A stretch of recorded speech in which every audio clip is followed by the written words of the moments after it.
You're tuned in to the Brand Ambassador Select Podcast. Hey there, and welcome back to the Brand Ambassador Select Podcast. I'm your host, Lenore. For first-time listeners, hello, and this is the place where we help educate and build influence while making an impact on many lives. So remember to hit that subscribe button so you never miss an episode of the Brand Ambassador Select Podcast. Before we get started, first, quick shout out to all of the armed forces. Thanks for being so courageous and risking your lives for a better future, and for us specifically. And as we know, many veterans don't really like to talk about the war or whichever war or battle or wherever they were deployed. But learning about our history, especially our country's history, is very important because it allows us to understand our past and how it affected our present day. As the years go on, those historical moments could fade away, and sometimes those stories were never even told to begin with. But our guest today is not letting us forget about his father's story during World War II. So after retiring from Vision Service Plan, VSP, for a 36-year career, Steve Snyder set out to learn more about the World War II experiences of his father, pilot Howard Schneider, and the crew of the B-17 Susan Ruth. 4.5 years later, of dedicated research, it resulted in a book called Shot Down, which received 25 book awards. Steve is a member of numerous World War II organizations and attends air shows around the country educating others on our history. Steve Snyder, welcome to the Brand Ambassador Select Podcast. Well, thank you very much. I'm glad to be here. Now, what really sparked your curiosity into digging into the history of World War II and your father's experiences? Well, I've always been interested in World War II since I was a little kid, and growing up, I knew the basics of my dad's World War II history. But it wasn't until I retired in 2009 that I had the time to really delve into his history in more detail. At that time, I had no intention of writing a book. But the more I learned, the more fascinated I became. And 3 years into my research, I just came to the conclusion that the story of my dad and his crew was so unique and so compelling that it needed to be told. People needed to know about it. And so I decided to write a book. How did you start your research? Did your dad leave stuff behind for you, or did you have to kind of like do a little crime thing and match everything up?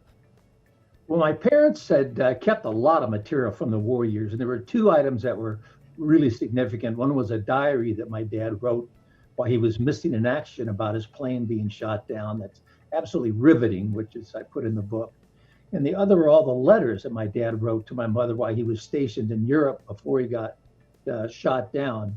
And my dad was really candid in those letters. He went into detail about what bombing missions were like, what life was like on the air base, what life was like in England and London at the time, escapades of him and his crew. And reading those are just fascinating. And that just put me on a journey that didn't stop. I started reading book after book about the air war over Europe. I went on the internet and spent countless hours downloading declassified military documents. I went on a quest to find relatives of all my dad's crew. B-17 had a 10-man crew, and asking them for any information, pictures, articles, newspaper clippings, letters that they could send to me. So it was an exhaustive research, but I probably wouldn't have written the book if it wasn't for two Belgian gentlemen who were young boys during the war and greatly affected by it. And later in life, they became local historians, and they interviewed all these Belgian people and members of the Belgian underground about events that took place involving my dad and his crew. And they documented their testimony, and they gave me unbelievably detailed information that would have been lost forever without their dedicated research. So I owe them a huge debt. Now, when you were doing all this research, did you go through any obstacles where people did not want to disclose any of that information to you or share their own stories with you? No, not really at all. I was so fortunate and blessed to have so much information.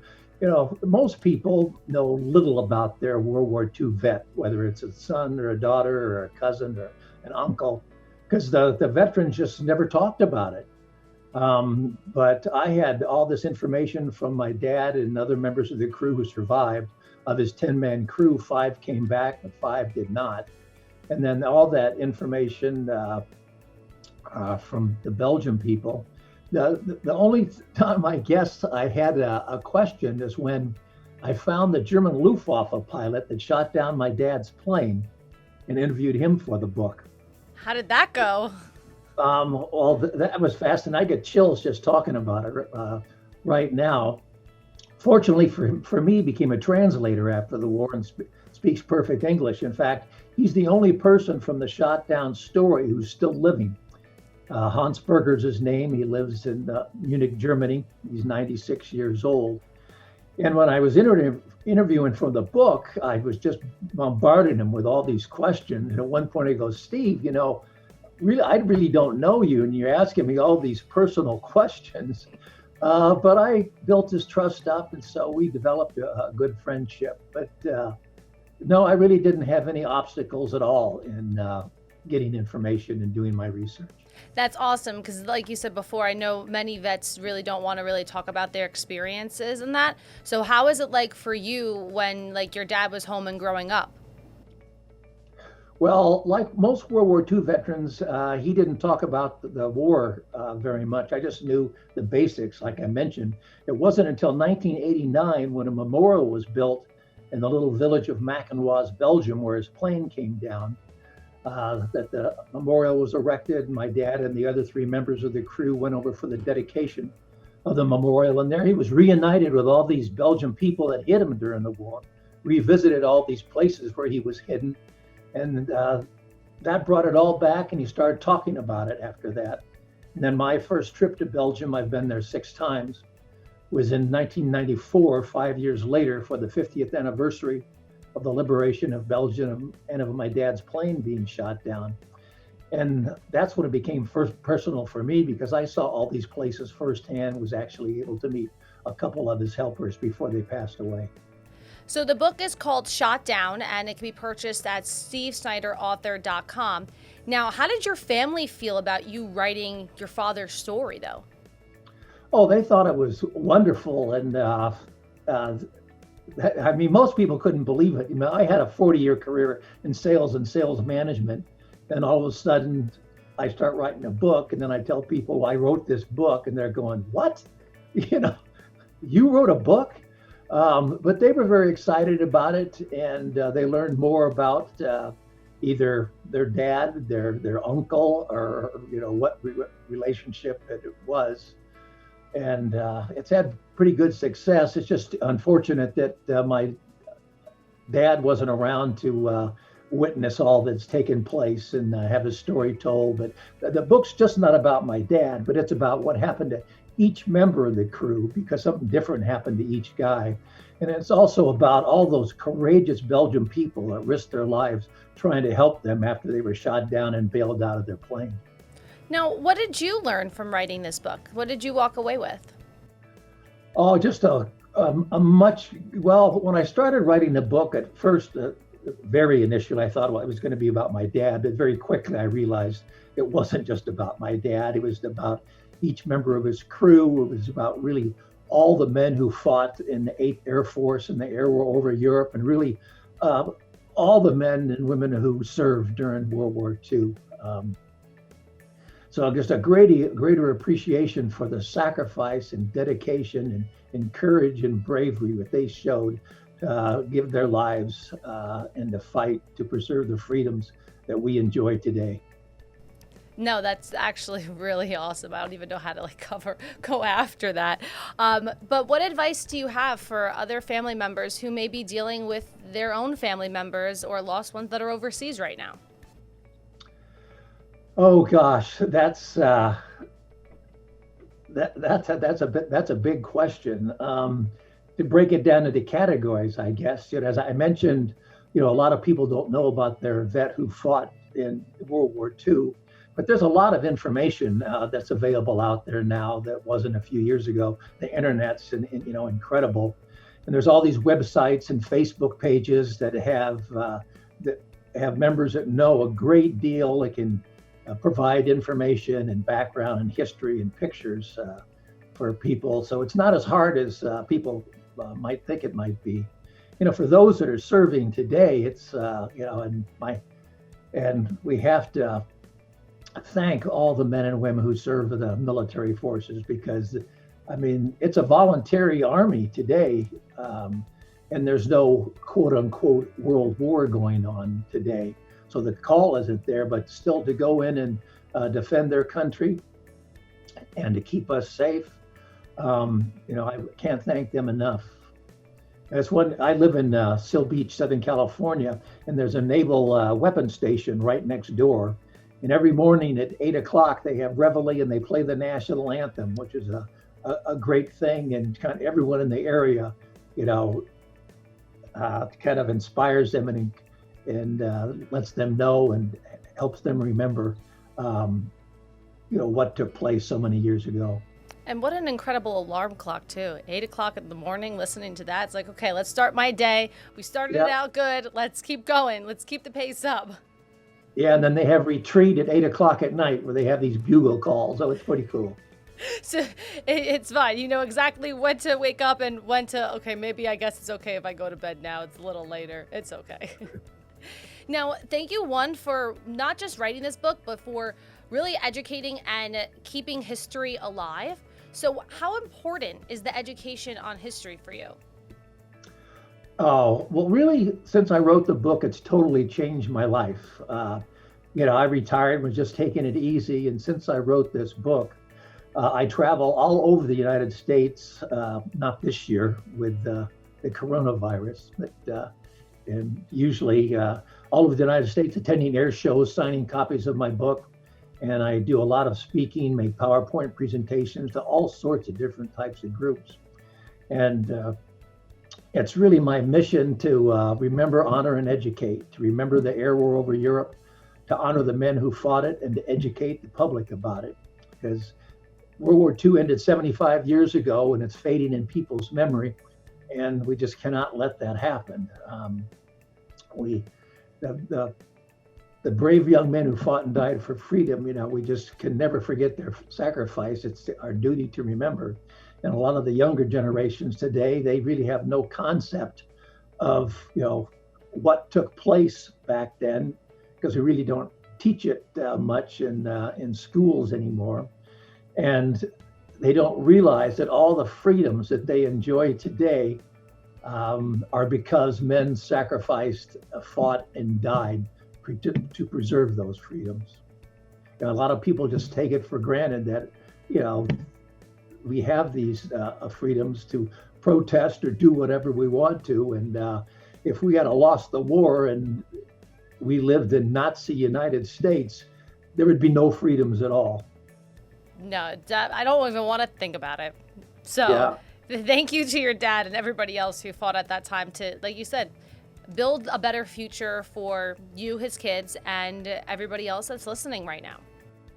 Yeah, because if you go over to Europe, the countries that were occupied by the Nazis during the war, the Netherlands, France, Belgium, those people lived during occupation and oppression, and they have a great appreciation, much more than people in the U.S., because they endured the hardships and the atrocities. So they realize the price of freedom and how important those freedoms are. Now, is there any other message that you want your readers to walk away from after reading your book, Shot Down? No, not really. The one thing I guess I personally got from the book too was just I got a better appreciation for the bravery and courage of my father. After being shot down, he was missing in action for 7 months, but he evaded capture. For several months, he was hidden by members of the Belgium underground, but then he got tired of hiding and he decided to join the French resistance and fight against the Germans, which was unbelievably brave because he could have died fighting against the Germans attacking these convoys. Or if the Germans had captured him, he would have been shot on the spot as a terrorist. So it took a lot of guts for him. And I don't know how many people, I doubt if I could have done it, would have decided to get back in the fight and risk his life. But he thought it was his duty to continue fighting. So I had a much greater appreciation for my dad's character. And he came home to you, your siblings, and your mom as well. So that, to me, is a happy ending. Very. Okay, so I need to know.